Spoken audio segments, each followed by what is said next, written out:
कल्याणकारी रयतेचा जाणता राजा छत्रपती शिवाजी महाराज की जय भवानी, जय भवानी.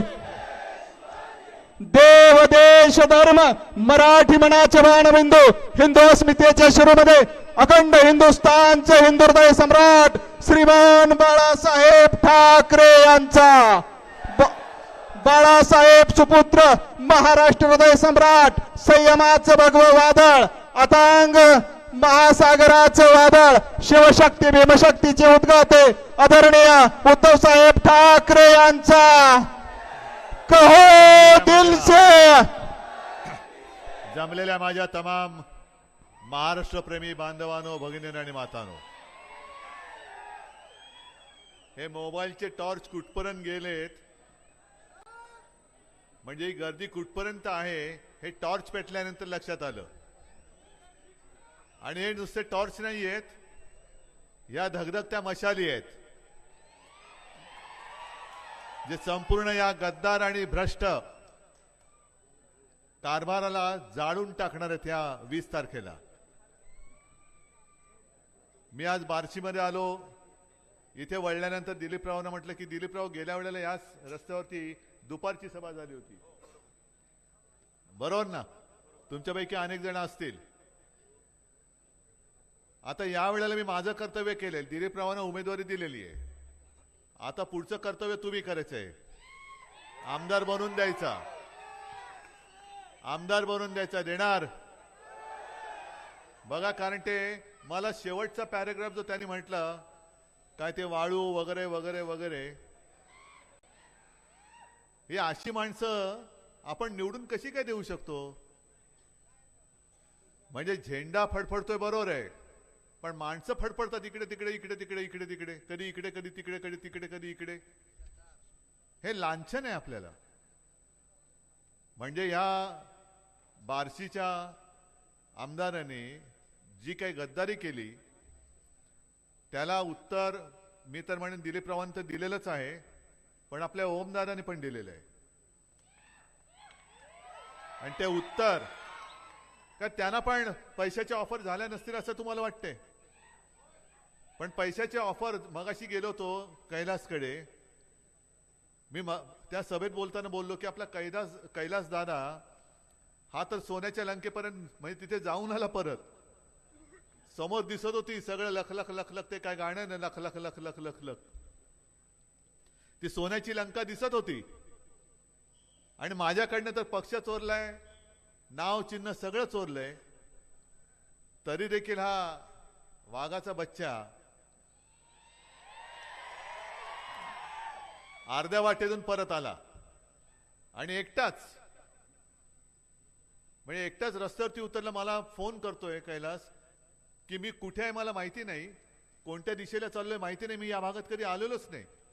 म्हटलं जरा तुझ्या आजूबाजूला काय दिसतं? मग त्यांनी ते सांगितलं, खाणाखुणा सांगितल्या. म्हटलं एक काम कर, जिथे असशील तिकडे कुठे आत नीट जाऊन बस. आणि मग तिथून त्याला मी घेऊन आलो. मी म्हणजे आपला माणूस पाठवून घेऊन आलो. पण याला धाडस लागतं, याला काळीज लागतं. कारण कैलासला माहिती होतं की समोर सोन्याची लंका जरी दिसत असली तरी ती लंका रावणाची होती. आणि रावणाची लंका या निवडणुकीत तमाम बार्शीकर, तमाम धाराशिवकर आणि संपूर्ण महाराष्ट्र हातात मशाल घेऊन जशी हनुमानाने ती लंका पेटवली होती तशी या रावणांची लंका हे या वेळेला पेटून दाखवल्याशिवाय राहणार नाही. कारण कैलासला मी विचारलं, अरे कैलास म्हटलं परत आल्यास पण एवढं मोठं सगळं होतं तुझ्या समोर, माझ्याकडे तर काळोख आहे. तुला काळोख असलं तरी हातात मशाल आहे ना. काळोख काय, काळोख सुद्धा आपण जाळून टाकू शकतो. काळोखात सुद्धा प्रकाश मार्ग दाखवणारी आपली मशाल हातात घेतल्यानंतर तो मला कसलीच पर्वा नाही. आणि म्हणून मला या सगळ्यांचं कौतुक आहे, तुमचं सगळ्यांचं मला कौतुक आहे, अभिमान आहे की गद्दार विकले गेले पण निष्ठावान विकले गेलेले नाहीत. निष्ठा ही विकत जाऊच शकत नाही मुळामध्ये. पूर्ण महाराष्ट्रभर चित्र आहे. आज दिलीपराव तुम्ही ज्या ज्या गोष्टी सांगितल्या आणि तुम्ही सांगितलं मी प्रयत्न करेन, मी तुम्हाला शब्द देतो तुम्ही दिलीपरावला निवडून द्या, आपलं महाविकास आघाडीचं सरकार आणा, या सगळ्या गोष्टी मी करून दाखवेन. अगदी वैराग तालुका अहो कधीपासून मागणी आहे. युती सरकार होतं आपलं तेव्हा हे नालायक, तेव्हा त्यांना शिवसेना चालत होती, कारण महाराष्ट्रात कोण ओळखत नव्हतं. बसले आपल्या खांद्यावरती. आपल्याला वाटलं काय भगवा झेंडा हातात आहे, आपल्यासारख्यांचं स्वच्छ मन असेल, आणि फिरवलं महाराष्ट्रामध्ये. जसं मी सांगतो, अनेक ठिकाणी मी जातो, तिथे आपल्यासमोर गद्दारच उभे आहेत. गद्दार जुनी निशाणी घेऊन गद्दार उभे राहत आहेत.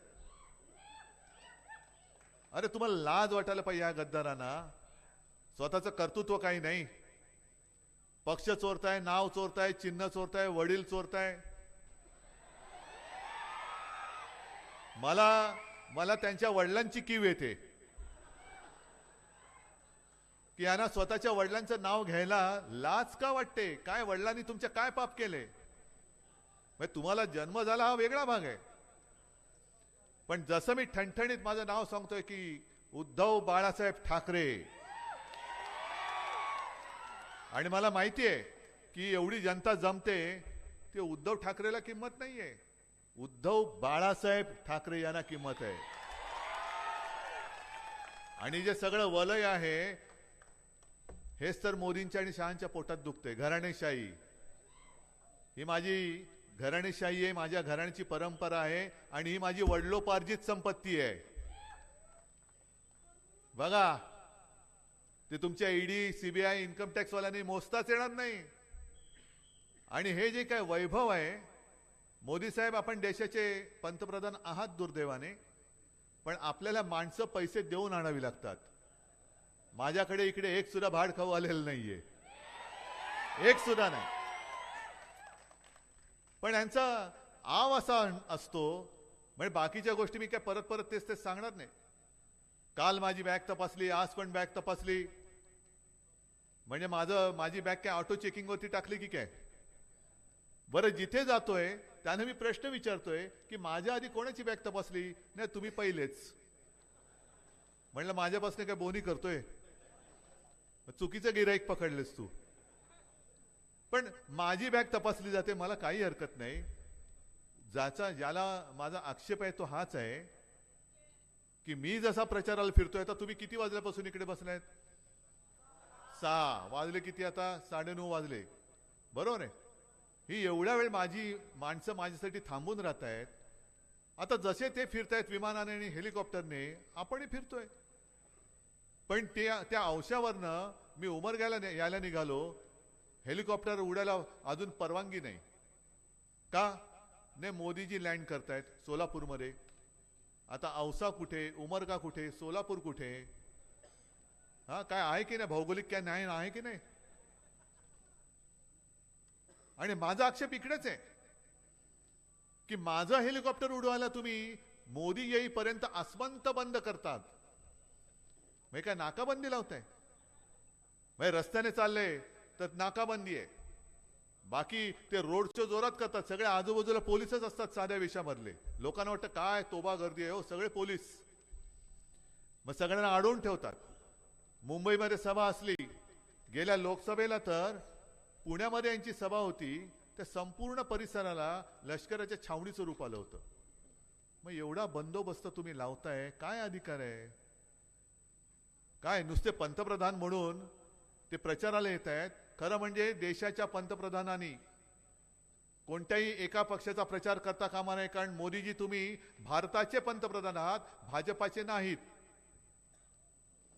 मग जो कायदा आम्हाला लागतो तोच कायदा तुम्हालाही लागला पाहिजे. पण आल्यानंतर तुमच्या विषयाचं काहीच बोलत नाही. मी मराठवाड्यात फिरलो, सगळा महाराष्ट्र एक दौरा झाला माझा. आता परत उद्या कोकणात जाणार, आणखीन इकडे तिकडे चाललंय. जेवढे दिवस मिळतात तेवढ्या माझ्या सभा आहेत, रोज 4-4, 5-5 सभा आहेत. पण मराठवाड्यामध्ये तीच एक ओरड आहे, विदर्भामध्ये ओरड आहे, उत्तर महाराष्ट्रामध्ये आहे, पश्चिम महाराष्ट्रात आहे. शेतकरी रडतोय, सोयाबीनला भाव नाही, कापसाला भाव नाही, दुधाला भाव नाही, कांद्याचा भाव पडतोय. मग करायचं काय. आणि हे प्रश्न तुम्ही विचारू नये म्हणून मोदी आणि शहा मला प्रश्न विचारतात. की काश्मीरमध्ये 370 कलम काढलं, त्याला ज्यांचा विरोध होता त्या काँग्रेस बरोबर तुम्ही कसे काय बसलात?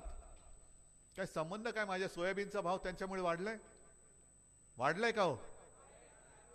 तिकडे काश्मीर मधलं 370 कलम काढलं, हा लोकसभेचा मुद्दा आहे, हा काश्मीरसाठी महत्वाचा मुद्दा आहे. आपल्या देशाच्या एकसंधपणा टिकवण्यासाठी जसं आपण अभिमानाने सांगतो की काश्मीर हा माझ्या देशाचा अविभाज्य भाग आहेच, आणि म्हणून आम्ही तुम्हाला त्यावेळेला पाठिंबा दिला होताच, त्याच्याबद्दल आम्ही शिवसेनेने कधीही विरोध केलेला नव्हता. आज सुद्धा मी उघड पाठिंबा होता हे जाहीरपणाने सांगतोय.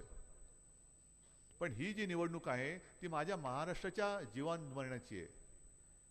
शेतकरी आज सांगतोय की मला तुम्ही हमीभाव देत नाही आहात, तुम्ही माझं उत्पन्न दुप्पट करणार होतात. एकाचंही उत्पन्न दुप्पट झालेलं नाहीये. शेतमालाला हमीभाव मिळत नाहीये. 2 कोटी लोकांना दरवर्षी रोजगार देणार होते, रोजगार तर दिलेले नाहीच, पण रोजगार कुठे गेले ना. मग आता तुम्ही मला सांगा की लोकसभेची निवडणूक आपण लढवत असताना आपण हुकुमशाहीच्या विरुद्ध लढलो, आज सुद्धा लढणार, उद्या पण लढू, लढतच राहणार. या देशात कोणाची हुकुमशाही आम्ही खपून घेणारच नाही, आणि हा शिवरायाचा महाराष्ट्र तर अजिबात खपून घेणार नाही. पण आपण ती निवडणूक लढवताना यांचीच लोक बोलत होते की आम्हाला 400 पार पाहिजे का, तर संविधान बदलायचंय बोलत होते ना. मग तेव्हा जेव्हा तुम्ही चांगला फटका दिला तेव्हा हे बोंबलायला लागले की ह्या विरोधी पक्षांनी म्हणजे महाविकास आघाडीने आणि इंडिया आघाडीने एक फेक नरेटिव्ह म्हणजे काय की खोटं कथानक तयार केलं, आणि म्हणून लोक त्याला बळी पडले म्हणजे फसले. मग संविधान बदल करण्याचं आमचं फेक नरेटिव्ह असेल असं भाजपला वाटत असेल तर उद्योग जे महाराष्ट्रातले आहेत किंवा होते ते गुजरातला जात आहेत, हे फेक नरेटिव्ह आहे की हे फॅक्ट आहे? फॅक्ट म्हणजे सत्य आहे ना. काय गुन्हा केला आपण? आणि आज सुद्धा आपली निवडणूक आली आता 4-5 दिवसावरती. गेल्या 15-1 दिवसापूर्वी महाराष्ट्रातली निवडणूक आहे, असू दे, महाराष्ट्र काय करेल, देईल मत, दिलं तर दिलं, नाही दिलं तर नाही दिलं. आपल्या राज्यामध्ये आपण जो आणू इच्छित होतो विदर्भामध्ये, कारण सगळे भाग महाराष्ट्र हा पूर्ण विकसित झाला पाहिजे, म्हणून माझ्या वचननाम्याचं मी ते एक शीर्षकच ठेवलंय, स्वावलंबी महाराष्ट्र, समर्थ महाराष्ट्र, सामर्थ्यवान महाराष्ट्र. आपण तो टाटा एअरबसचा उद्योग नागपूरमध्ये आणू इच्छित होतो, त्याने जागा दाखवत होतो, जागा दाखवली होती, गेला कुठे? गुजरात. आणि अगदी आपल्या निवडणुकीच्या तोंडावरती आपल्या जखमेवरती मीठ चढावं अशा पद्धतीने आम्ही तुमचा उद्योग तर आणलाच, पण तुमच्याकडे निवडणूक असताना देखील आम्ही मोठ्या प्रमाणावरती त्याचं उद्घाटन पण करून दाखवलं. काय दिमाखात मोदींनी उद्घाटन केलं? ही तुम्हाला महाराष्ट्रातील लोक म्हणजे काय गांडूळ वाटली की काय? मी प्रत्येक सभेत सांगतोय की महाराष्ट्र हा गांडूळ पैदास करणारा राज्य नाहीये. महाराष्ट्रामध्ये छत्रपती शिवरायांचे मावळे जन्माला येतात, ही गांडोळ्यांची पैदास नाहीये. तुम्ही सगळं काही गुजरातला नेताय. बरं, मी प्रत्येक सभेत मुद्दामून सांगतोय, कारण कुठेही मला गुजरात आणि महाराष्ट्र असा वाद नाही करायचा. या बार्शीमध्ये सुद्धा अनेक गुजराती राहत असतील, महाराष्ट्रामध्ये राहतात, त्यांच्यात आणि आपल्यामध्ये कुठेही वाद नाहीये. तो वाद, ती भिंत मोदी आणि शहा बांधतायत. मोदी आणि शहा. बरं, कालांतराने मोदी जातील, शहाही जातील, पण त्यांना कळत नाही की त्यांनी बांधून ठेवलेल्या भिंती या तशाच राहतील. पाडणार कोणत्या? आपल्यामध्ये एक तर हिंदू मुसलमान म्हणून वाद लावायचा. गेल्या वेळेला हे त्यांचेच सगळे शब्द आहेत की मुसलमानांनी आपल्याला मत दिली. अहो, का नाही देणार? कारण त्यांना कळलं तुमचं हिंदुत्व आणि आमचं हिंदुत्व हे वेगळं आहे. तुमचं घर पेटवणारं हिंदुत्व आहे, माझं घरातली चूल पेटवणारं हिंदुत्व आहे. हा फरक कळल्यामुळे मुस्लिम लोक सुद्धा बरोबर आले. मग त्याच्यावरनं मला टोमणे मारायला लागले. काल तिकडे मुंबईमध्ये आपण एक उमेदवार दिलेला आहे, आपला कट्टर शिवसैनिक हरून खान, मग त्याच्या पत्नी पण नगरसेविका होत्या. हा 20, 25, 30 वर्ष आपला शिवसैनिक आहे, उत्तम मराठी बोलतो, शिवसैनिकासारखा वागतो, आणि त्याला उमेदवारी दिली तर देवेंद्र फडणवीस तिकडे जाऊन काय बोलतायत? हे वोट जिहाद करतायत, वोट जिहाद. आणि म्हणून तुम्ही यांच्या विरुद्ध मताचं धर्मयुद्ध करा. असं ते मला ते सांगतायत. मग मी निवडणूक आयोगाला विचारतोय की धर्मयुद्ध करा हे तुमच्या निवडणूक आचारसंहितेत बसतं का? आणि देवेंद्रजी, मी एका शिवसैनिकाला शिवसैनिक म्हणून उमेदवारी दिल्यानंतर तुम्ही त्याच्या विरुद्ध धर्मयुद्ध करायला सांगत असाल तर हा शिवसैनिक 2014 आणि 2019 मध्ये मोदींसाठी मत मागत होता तेव्हा तो तुमचा का तुम्हाला वाटत होता? म्हणजे तुमचा उदो उदो केला तर तो दाऊदचा माणूस असला तरी चालतो, आमच्याकडे असला तर तो चोर, आणि तुमच्याकडे आल्यानंतर तुम्ही काय त्याला ते आहे ना, दिवाळी आली मोती साबणाची वेळ झाली, तुम्ही काय मोती साबणाने आंघोळ घालून त्याला पवित्र करून घेता? हे सगळे फसवेपण जे आहे हे फसवेपण तुम्ही तुमच्या लक्षात आणून देतोय. आणि अशी फसवी माणसं तुम्हाला आजपर्यंत न्याय देऊ शकले असतील, मी म्हणतो मी भाषण थांबवतो, घरी जातो, तुम्ही परत त्यांना निवडून द्या त्यांना निवडून. आहे तयारी? अमित शहा म्हणाले 4 दिवसापूर्वी की आमचं म्हणजे त्यांचं सरकार आल्यानंतर देवेंद्र फडणवीस मुख्यमंत्री होणार. मान्य आहे का रे तुम्हाला? असेल तर त्यांच्या उमेदवारांना द्या मत, आणि द्या तुमचं सगळं आयुष्य गुजरातच्या चरणी वाहून टाका. तुमचं आयुष्य, तुमच्या मुलाबाळांचं आयुष्य, महाराष्ट्र हा कधी कोणाचा गुलाम बनून राहणार नाही, कधी बनणार नाही. आपले सेनापती बापट जे म्हणायचे, आम्ही दरवेळेला भाषणात सांगतो, पण ती वेळ आता आली आहे. महाराष्ट्र मेला तरी राष्ट्र मेले, खरा वीर वैरी पराधीनतेचा, महाराष्ट्र आधार या भारताचा. हा महाराष्ट्र आहे तो पराधीनतेचा वैरी आहे, वीर आहे. आणि आज महाराष्ट्र तुम्ही तुमच्या चरणी जणू काय नोकर असल्यासारखे वागवत आहे. महिलांना 1500 रुपये देत आहेत, शेतकऱ्यांना आम्ही कर्जमुक्त करू का? लोकसभेत फटका पडला म्हणून. मी मुख्यमंत्री झाल्यानंतर माझ्या पहिल्या अधिवेशनामध्ये, नागपूरच्या पहिल्या अधिवेशनामध्ये, मी शेतकऱ्यांना कर्जमुक्त करण्याची नुसती घोषणा करून नव्हतं थांबलो, मी करून दाखवलं होतं. तुम्हाला मिळाली होती की नव्हती कर्जमुक्ती? तुम्हाला तेव्हा सोयाबीनला भाव होता नव्हता, कापसाला होता, दुधाला होता, जे जे काय तुम्ही पिकवताय त्याला तुम्हाला भाव मिळत होता की नव्हता?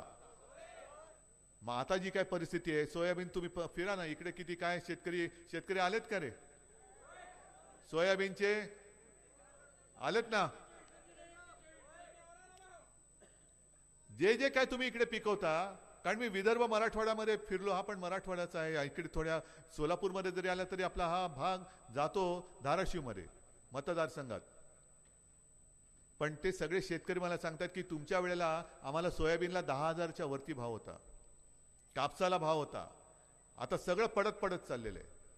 आणि जीएसटी एवढी आपलं सगळं पिळून टाकते, आयुष्य नासवून टाकते की सकाळी उठल्यानंतर आपण ब्रशिंग करतो, ब्रश घेतला त्या ब्रशला जीएसटी लागलेली असते, ब्रशवरती पेस्ट पिळली त्या पेस्टला जीएसटी आहे, चूळ भरून चहा घेतला चहावरती जीएसटी आहे, आंघोळीला गेलो साबणावरती जीएसटी, कपडे घातले कपड्यावरती जीएसटी, ब्रेकफास्ट केला त्याच्यावरती जीएसटी, हॉटेलमध्ये गेलो त्याच्यावरती जीएसटी, शेतकऱ्यांच्या अवजारावरती जीएसटी आहे की नाही, खतावरती आहे की नाही, कीटकनाशकावरती आहे की नाही, त्याच्यानंतर तुमची जी काय अवजार असतील त्याच्यावरती जीएसटी आहे की नाही. मग जीएसटी काय तुम्हाला सोडत नाही. तुम्ही उठल्यापासून झोपेपर्यंत जीएसटी आहे. म्हणून या निवडणुकीत काय करा, जीएसटी दिसेल त्याच्यात ते सरकार बसवा आणि तिला गुवाहाटीला पाठवून द्या आणि सांगा याला म्हणतात जीएसटी आली, तिच्यात तुम्हाला बसवतो आणि देतो पाठवून. काय झाडं, काय डोंगर. मी काल परवाकडेच तिकडे होतो आणि त्यांना तिथल्या मतदारांना तुफान गर्दी होती. मतदारांना मी सांगितलं की म्हटलं एकच तिकीट पाहिजे गुवाहाटीचं.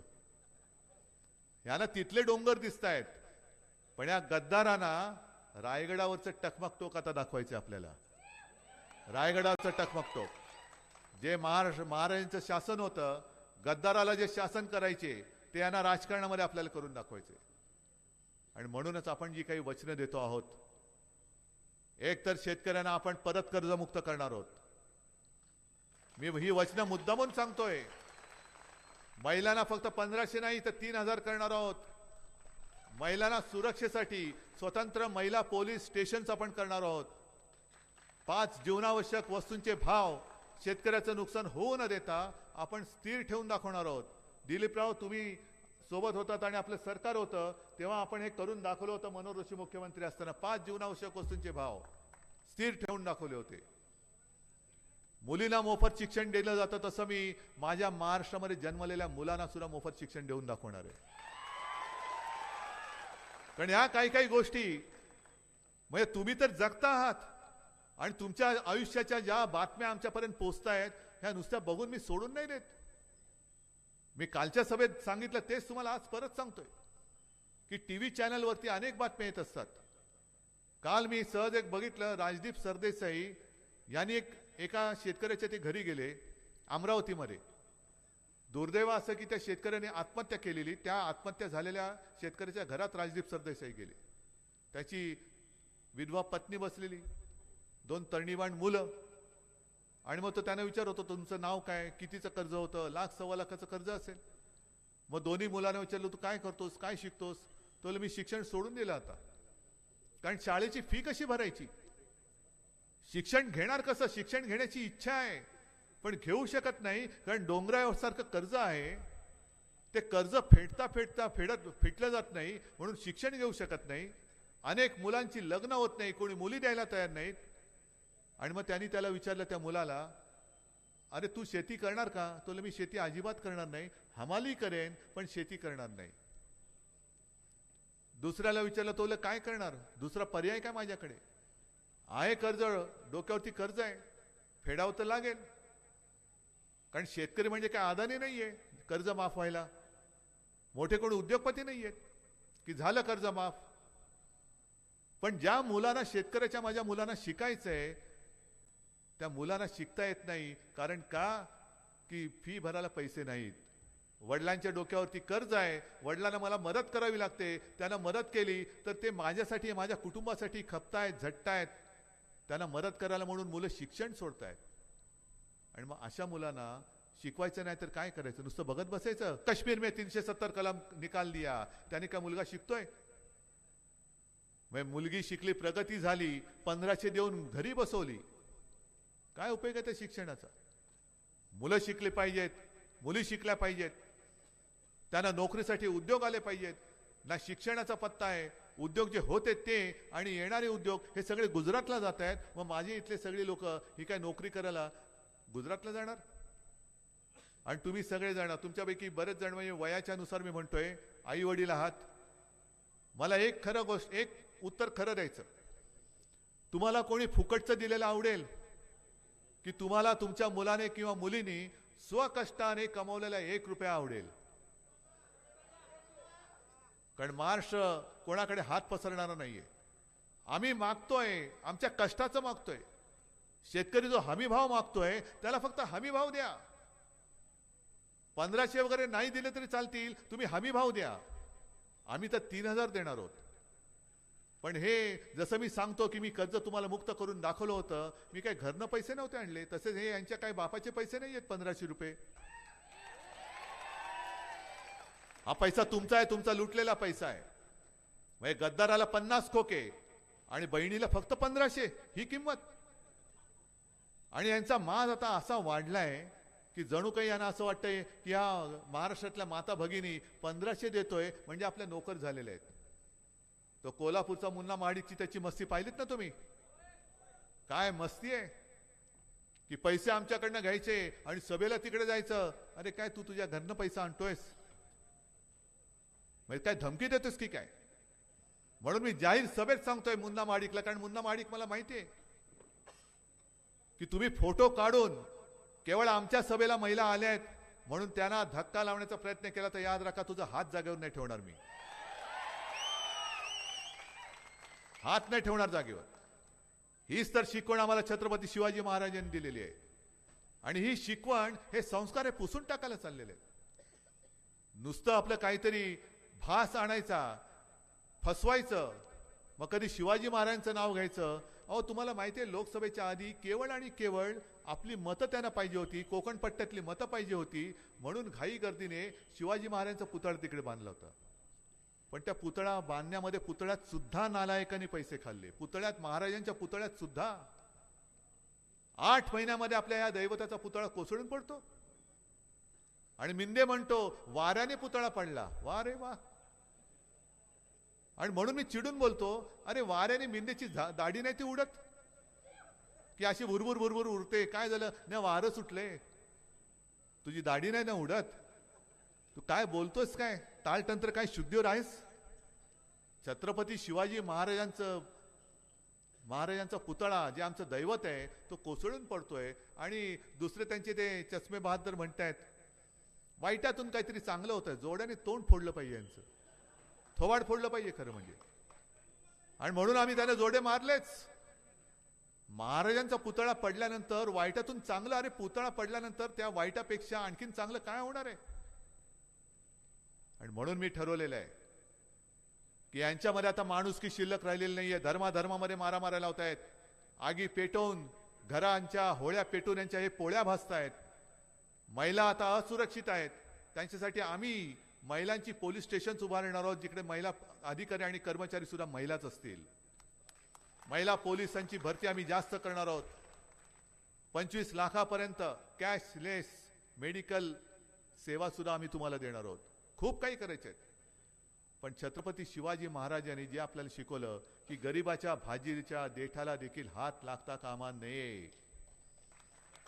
इकडे गरिबाची भाजी तर सडतेच, पण गरीब मुळासकट उखडला जातोय तरी मोदी आपले फिरतायत. आज इधर तो कल उधर फिरतायत. देश पडलाय वाऱ्यावर, पण मला सत्ता मिळाली पाहिजे.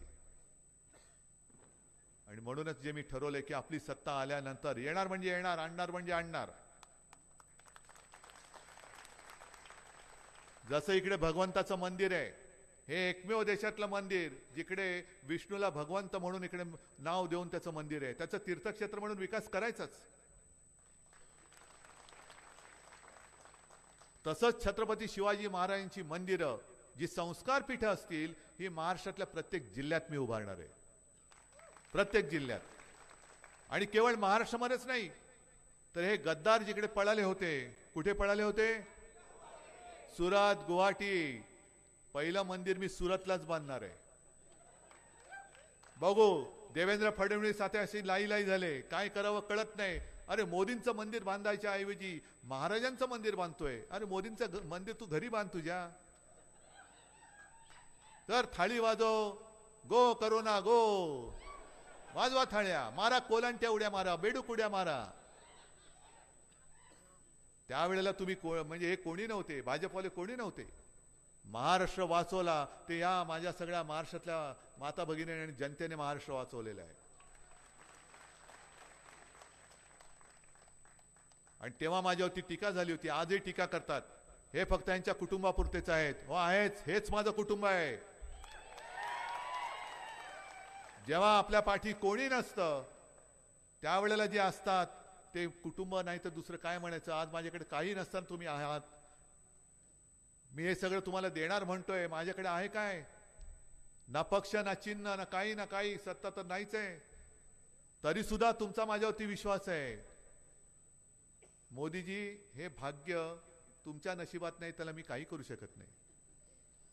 आणि याच्यावरती तुम्ही जर का घराणेशाही म्हणून आरोप करणार असाल तर तो मला मंजूर आहे. ही माझी घराणेशाही आहे, ही माझी घराण्याची परंपरा आहे आणि ही माझी वडिलोपार्जित संपत्ती आहे. ही माझी वडिलोपार्जित संपत्ती, हे माझं भांडवल आहे. दिलीपराव जिथे जातोय कशाला? ओम, जरा तुला पण माहितीये, निवडणूक लढवताना समोरून पैशाचा धबधबा पडतो. अतिवृष्टी, पूर येतो, पैशाचा पूर. पण मला त्याची चिंता नाही, कारण माझी संपत्ती ही इकडे आहे. आणि हे तुम्ही विकत जाणारे नाही आहेत. ह्यातले तुम्ही कोणी सुद्धा विकत घेऊ शकत नाही आहात. कारण जर का विकले जाणारे तुम्ही असता तर तुम्ही आज रात्री एवढ्या माझ्या सभेला जमलातच नसता. बरं, आपलं काय मिंद्याच्या सारखं आहे का की काहीतरी भाड्याने लोक आणलेत? हा बिर्याणी ठेवले, म्हणजे बिर्याणी ठेवले, सगळं ठेवलंय आणि आपलं आणि म्हणून कशाला कणून बोलतो तू? म्हणजे यांना स्वतःची माणसं नाहीत, पक्ष चोरावं लागतं, चिन्ह चोरावं लागतं, माणसं भाड्याने आणावी लागतात. इकडे एक सुद्धा भाडकाव नाहीये, सगळी जिवंत माणसं आहेत, ओरिजिनल. ही खरी शिवसेना. अमित शहा जे बोलले ना नकली सेना, मी त्यांना बेअकली म्हणतो. त्यांना म्हणा येऊन बघा काय शिवसेना आहे. आता फक्त एकच काम करायचं. दिलीपराव तर आहेतच, हातात मशाल आहेच. या परिसरामध्ये जिथे जिथे मशाल आहे तिकडे मशाल, हात आहे तिकडे हात, आणि तुतारी फुकणारा मावळा असेल तिकडे तुतारी. याच्याशिवाय चौथं चिन्ह नाही. ठरलं? नक्की? आता मी तुम्हाला एवढी वचनं दिलेली आहेत, तुम्ही मला एक वचन देताय? ठीक आहे, मग सगळ्यांना मी धन्यवाद देतो, शुभेच्छा देतो, आणि फक्त एकच विनंती करतोय की महाराष्ट्राला विकू देऊ नका. महाराष्ट्र विकला जाणार नाही याची खात्री करा. आणि भाजपची जी घोषणा आहे की महाराष्ट्राबद्दल लुटेंगे और दोस्तों को बांटेंगे, आम्ही झुकणार नाही, विकणार नाही, तुटेंगे नाही, बिकेंगे नाही, आणि यांना गुडघ्यावर आणल्याशिवाय राहणार नाही, ही एकच प्रतिज्ञा करा. आणि आपण सगळेजण शिवसेना प्रमुखांची, मी आहे बाळासाहेबांची मशाल, मी जाणणार यांचा भ्रष्ट कारभार, ही शपथ घेऊन मैदानात उतरा. धन्यवाद. जय हिंद, जय महाराष्ट्र. धन्यवाद साहेब. यानंतर